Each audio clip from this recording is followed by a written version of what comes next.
stage of his career?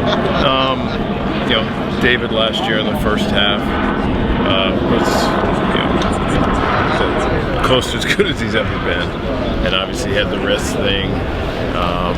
You know, I've seen firsthand how well he competes and what type of teammate he is, and I really feel like he's gonna, you know, slot in here, you know, with 4 other really talented starters and be a big part of what we're going to do in 2020. Are you looking at him to make 30+ starts? Or, I mean, is that a situation? I don't know at this point. I mean, I think we have depth, and for us, it's about getting through spring training and kind of assessing where everybody is and figuring out, you know, where to go at that point. But there's no doubt in my mind that he's going to help us win during the regular season and in October as well. When you talked about him as a teammate, what did you see back in those days in Tampa?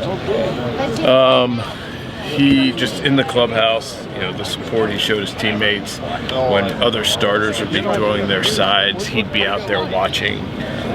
When starters were in the game, he was on the top step, first guy to come congratulate him after an inning.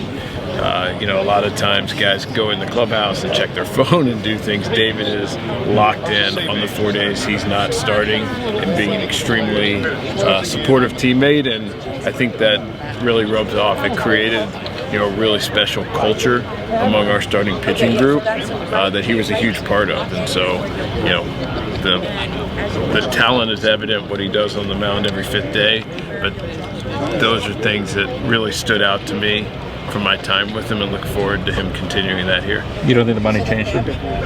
I don't think so. How have you seen him kind of evolve as a pitcher, especially these last 3 years? It seems like the way he mixes his pitches has obviously kind of changed. How have you seen him kind of evolve as his, you know, the fastball velocity's kind of ticked down a little bit? Yeah, I mean, obviously the cutter, the changeup, the curveball. You know, what David has is really good command. And so when you're able to command a number of pitches, obviously that helps. You know, we'll get with him in spring training and kind of talk about, you know, his mindset, and, you know, Mark Pryor and Connor McGinnis will work with him and kind of talk through how confident he is with his various pitches right now. But his ability to command the baseball and execute a game plan is also really, you know, elite as well. Was he the type of guy that you kind of looked at?